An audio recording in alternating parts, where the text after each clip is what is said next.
All right, get ready to dive deep into the world of senses. Ooh, senses. Specifically, hearing and sight today. Okay. And our listeners have sent us some really interesting medical research Cool. on Meniere's disease, Mm-hmm. medications for both eye and ear conditions, Interesting. and what to do when eye injuries happen. Oh, that's important. So today we're going to explore what these sources reveal about understanding these conditions, managing them, and critically avoiding some common missteps. You know, it's funny how often we take our senses for granted Right. until something goes wrong. Yeah. These sources really highlight just how delicate our eyes and ears are and why being informed is so important. Absolutely. So speaking of things going wrong, let's start with Meniere's disease. Okay. I was reading through this excerpt, and what really struck me is how these attacks seem to come out of nowhere. Yeah, Is that a common experience for people with Meniere? it is, unfortunately. Yeah. Meniere's disease is characterized by these sudden episodic attacks. Wow. And you're right, they can feel very random. And scary, I would imagine. Oh, absolutely. Yeah. The root of the problem is a buildup of fluid in the inner ear, Okay. typically only affecting one side, So just one ear. usually. Yeah. Interesting. I also noticed a note here about sodium swells, Uh-huh. which piqued my interest. Yeah. Why is sodium restriction recommended for Meniere's? Well, excess sodium can actually worsen fluid retention throughout your body, and that includes the inner ear. Oh, okay. By cutting back on sodium, you're essentially helping to minimize that fluid buildup. I see. That can potentially reduce both the severity and the frequency of those Meniere's attacks. That makes a lot of sense. Think of it like this. Yeah. Too much sodium makes your body hold on to water, Right. and that extra water pressure can wreak havoc in a sensitive area like the inner ear. That's a really good way to think about it. So to recap, we've got these sudden attacks, usually on one side, Right. caused by fluid buildup, and something as simple as watching your salt intake can actually make a difference. It can, absolutely. So now what about the actual symptoms of these attacks? What does a person experience when they're having one of these Meniere's attacks? Well, there are 3 hallmark symptoms of Meniere's. Tinnitus, Mhm. which is that ringing or buzzing in your ear. Okay. Then you have hearing loss on the affected side, Right. and perhaps most debilitating, vertigo. Oh gosh, vertigo. That's the sensation of the world spinning, right? Exactly. It's not just a little lightheadedness, but full-on feeling like the room is moving. It can be incredibly disorienting and debilitating. Oh, wow. It's not just dizziness, it's a feeling that everything is spinning around you. I can't even imagine. This can make it difficult to stand or walk, which obviously increases the risk of falls. Yeah, absolutely. That's why doctors often recommend slow position changes for anyone dealing with Meniere's. So it's not just about managing the attacks themselves, but also about preventing further injury from those attacks. Exactly. That makes a lot of sense. Now, you mentioned that excess fluid is the problem in Meniere's. Is that why I'm seeing a medication called acetazolamide mentioned here? Possibly. Is that used to somehow manage that fluid buildup? You're spot on. Oh, okay. Acetazolamide is a type of diuretic, Oh, okay. which means it helps your body get rid of excess fluid. I see. And this is precisely why it can be used for both glaucoma, a condition with increased pressure in the eye, Right. and Meniere's, where the fluid is accumulating in the inner ear. It's interesting how the same medication can address seemingly different conditions, but the common thread is managing that fluid buildup. Absolutely. The underlying mechanism is the same. That is fascinating, but I also see a pretty serious warning here about sulfa allergies. Yeah, that's important. Can you explain what's so risky about acetazolamide for people with those allergies? Sure. Acetazolamide is what we call a sulfonamide drug, meaning it contains a specific chemical structure called a sulfa group. For some people, even a small amount of a sulfa drug can trigger a severe allergic reaction. Oh, wow. These reactions can range from skin rashes to difficulty breathing, and in some cases, they can even be life-threatening. Wow, that's concerning. So if someone knows they have a sulfa allergy, they absolutely need to tell their doctor before even considering this medication. Absolutely. It's crucial information for their doctor to have. Now, along those same lines, I also see a mention of facial paresthesia as a potential side effect. That sounds unpleasant. It can be, yeah. What exactly is that? Paresthesia is that tingling, prickling sensation that people often describe as pins and needles. Okay, It happens when nerves are irritated or compressed. I see. In the case of acetazolamide, this tingling can occur in the face, In your face. which can be alarming for patients. What's happening is that the medication can sometimes interfere with the normal functioning of certain nerves. So we've got this medication that can be really helpful in managing fluid buildup, Right. but it also has some potentially serious side effects. It's a balance, like with many medications. I imagine that close monitoring by a doctor is really critical in these cases. Absolutely. With a medication like acetazolamide, the potential benefits have to be carefully weighed against the potential risks. Close monitoring by a healthcare professional is crucial to ensure patient safety. They'll be looking out for any signs of side effects and making adjustments to the treatment plan as needed. Speaking of medications, let's move on to these instructions for administering eye and ear drops. Okay. You're And it looks like there are some really specific techniques involved here. It's not just a matter of dropping the medicine anywhere near the eye or ear, right? You've hit the nail on the head. It might seem simple, but administering drops correctly is crucial to ensure the medication actually reaches the intended area Right. and to avoid potentially doing more harm than good. Okay, so let's break it down. Right. For eardrops, I see a lot of emphasis on tilting the head Yes. and straightening the ear canal. Uh-huh. Why is that so important? Well, think about the anatomy of your ear. The ear canal has a slight curve to it, and if you don't tilt your head and straighten it out, the drops might not make it all the way down to where they need to go. You want the medication to reach the eardrum and the surrounding areas, and proper positioning is key to that. And I see a big do not warning about occluding the ear with the dropper. Right. That's really important. What's the reasoning behind that? Blocking the ear canal with the dropper can create pressure that can be uncomfortable and potentially even damaging to the eardrum. It's a small detail that can make a big difference in terms of patient comfort and safety. Got it. Now, what about eye drops? What are the key things to keep in mind there? With eye drops, the target is the conjunctival sac, which is the little pocket between your eyelid and your eyeball. Aiming for that space helps ensure the medication spreads evenly across the eye surface. Okay. And I noticed they recommend gently closing and rotating the eye after putting the drops in. Why is that step important? Closing the eye helps distribute the medication across the entire surface of the eye, rather than letting it just pool in one spot. And gently rotating the eye further ensures even coverage. It's like making sure you're moisturizing your entire face, not just one cheek. That's a great analogy. And there's also a note about applying gentle pressure to the corner of the eye. Right. What's the purpose of that? Applying gentle pressure to the tear duct, which is located at the inner corner of your eye, helps prevent the medication from draining away too quickly. It essentially gives the medication more time to be absorbed by the eye. So we're getting the most bang for our buck, so to speak, by keeping that medicine where it needs to be. Okay. Shifting gears a bit, I see you also have some information on eye injuries. Oh, yes. We're talking about chemical splashes and penetrating objects. Mm-hmm. Two very different scenarios. Yeah. They require very different first aid responses. Absolutely. Let's start with chemical splashes. Okay. What's the absolute first thing someone should do if they get a chemical in their eye? The immediate priority with a chemical splash is to flush the eye with water, and I mean lots of water, for at least 15 minutes. 15 minutes. Yeah, you want to continuously irrigate the eye to dilute and wash away the chemical as quickly and thoroughly as possible. Okay, so continuous irrigation is key. But what about a situation where there's a penetrating object in the eye? Oh, that's a whole different ballgame. What steps should someone take in that scenario? This is where things get a little counterintuitive. With a penetrating object, the most important thing is to stabilize the object and prevent any further movement. And that means covering both eyes, even if only one eye is injured. Wait, really? Covering both eyes? Yeah, it seems strange, but it's crucial. Why is that so important? Remember, your eyes work in tandem. They constantly move together, even if you're not consciously aware of it. By covering both eyes, you're immobilizing the injured eye and preventing any movement that could potentially cause further damage. That's incredibly important and something I honestly wouldn't have thought of, and there's a very clear warning here. Do not attempt to remove the object yourself. Absolutely not. What are the risks involved in doing that? Removing a penetrating object from the eye is incredibly dangerous and should only be done by a trained medical professional. Think about it.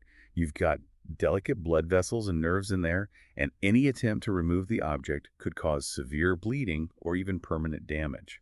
The goal is to stabilize the object, protect the eye from further injury, and get professional medical help immediately. So essentially, you're creating a protective barrier and preventing further movement until trained professionals can safely remove the object. Exactly. That makes a lot of sense. These are really scary situations, and I think it's so important to emphasize that sometimes knowing what not to do is just as crucial as knowing what to do. Absolutely. It's about understanding the rationale behind those critical first aid steps and empowering yourself with knowledge that could potentially make a huge difference in preventing further injury Yeah. and ensuring the best possible outcome. So we've covered a lot of ground here today, from understanding the intricacies of Meniere's disease Right. to navigating the world of eye and ear medications, and even tackling some emergency first aid scenarios. Been a whirlwind. It has. What do you think is the biggest takeaway for our listener today? What's the one thing you'd want them to remember? For me, the key message is the importance of informed self-advocacy. It's about understanding your own body, recognizing potential warning signs, and knowing when to seek professional help. Right. It's also about feeling empowered to ask questions, to clarify instructions, and to advocate for yourself in medical settings. I completely agree. You're your own best health advocate.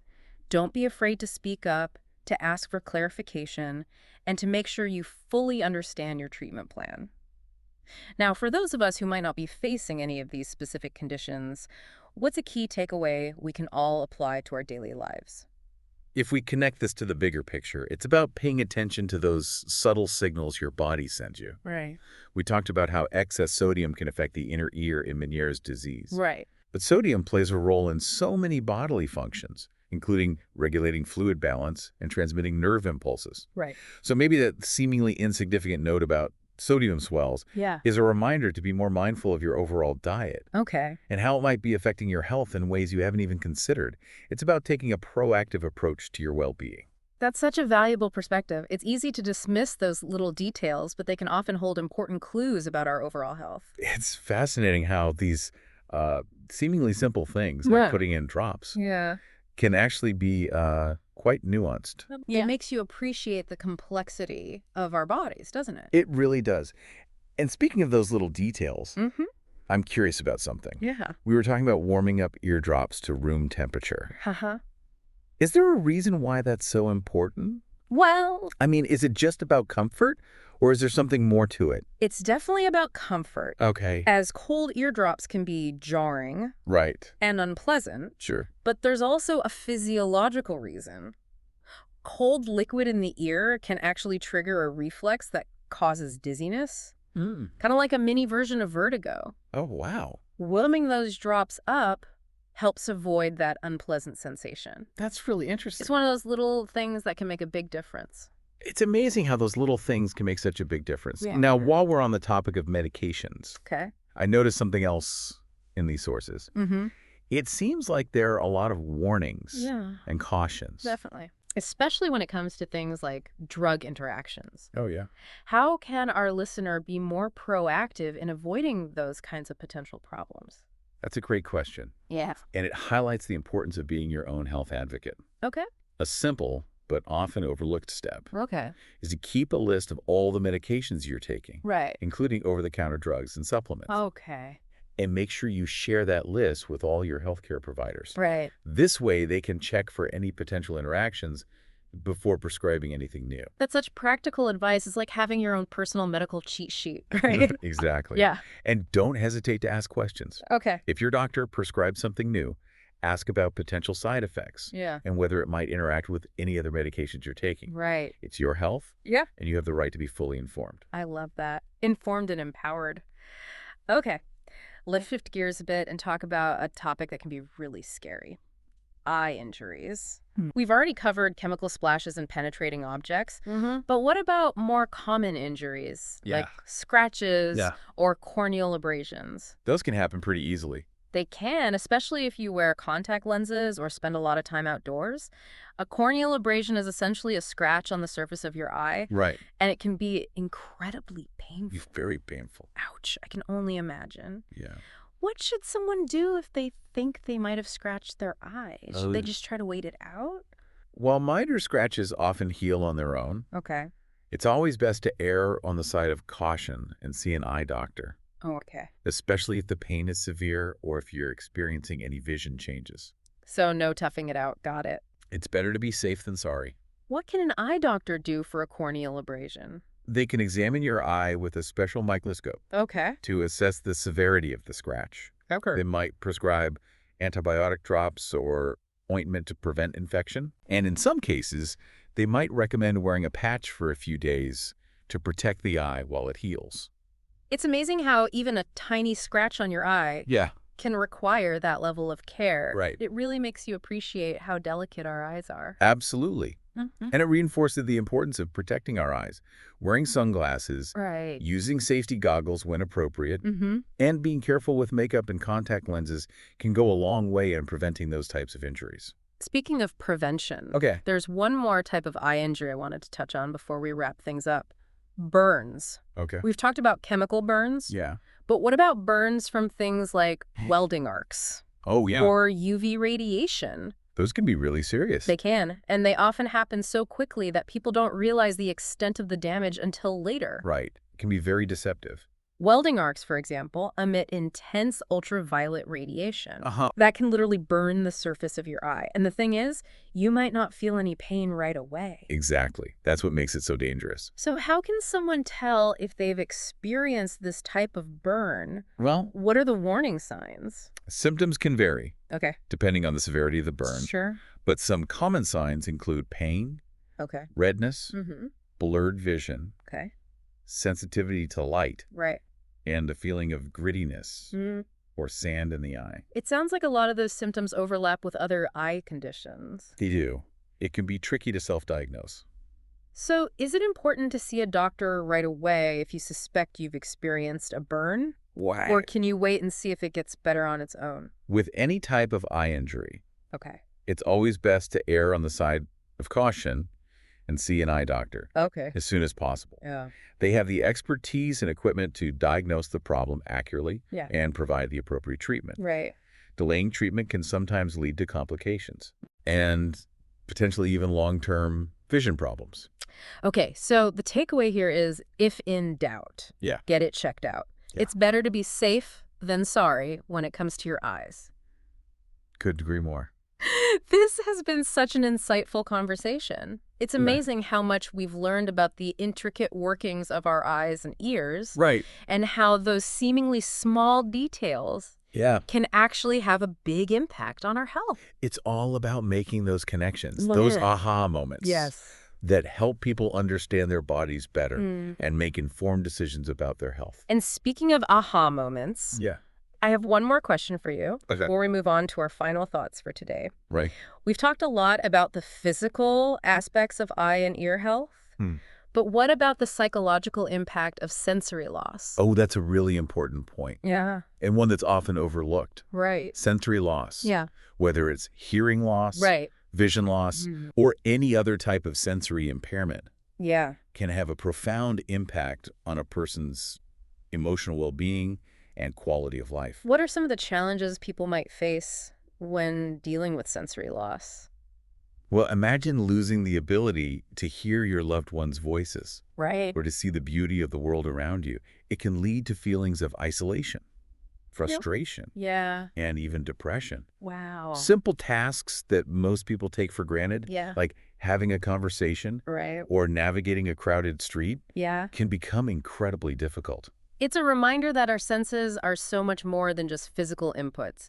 They connect us to the world and to each other in such profound ways. Absolutely. They shape our experiences and how we interact with everything around us. So how can we better support people who are experiencing sensory loss? That's a great question. What can we do to help them feel more connected and empowered? There are so many things we can do, Yeah.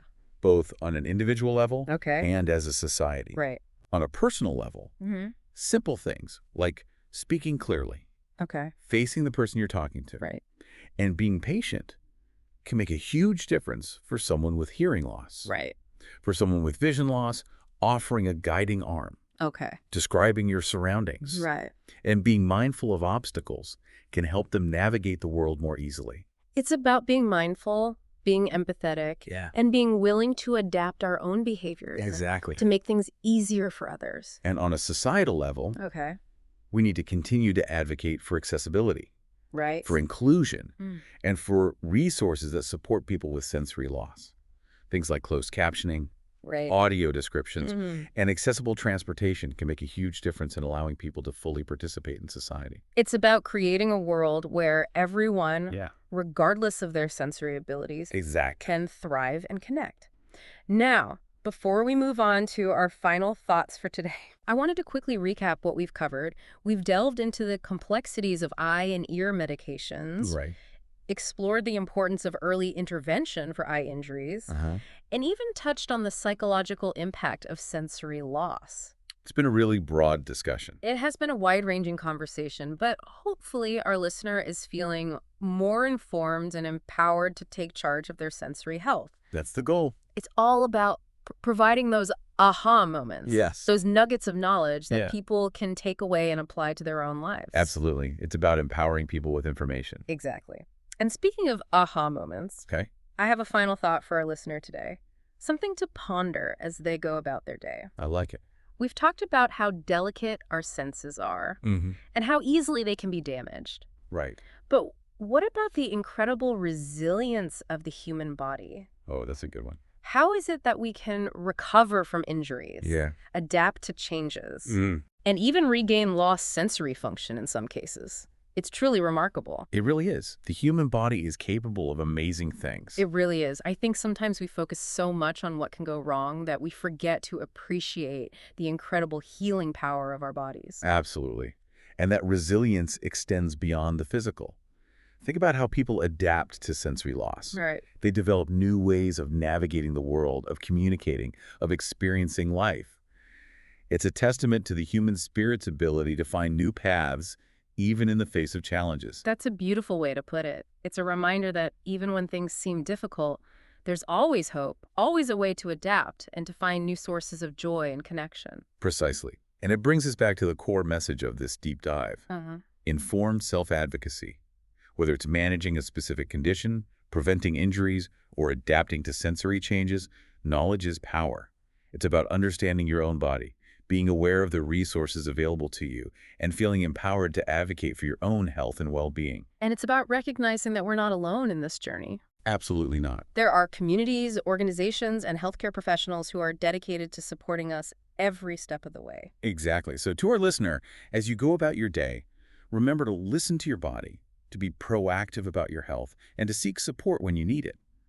And never underestimate the incredible resilience of your own body and spirit. Beautifully said. And hey, maybe try tuning into those other senses we often take for granted. The smell of freshly cut grass, the feel of warm sand beneath your feet, the taste of a perfectly ripe strawberry. I love that. Our world is full of sensory wonders just waiting to be explored. What a wonderful thought to end on. I couldn't agree more. Well, that brings us to the end of our deep dive for today. It's been an absolute pleasure exploring these topics with you. The pleasure was all mine. Always a fascinating conversation. Until next time, stay curious, stay informed, and take good care of yourselves and those incredible senses of yours.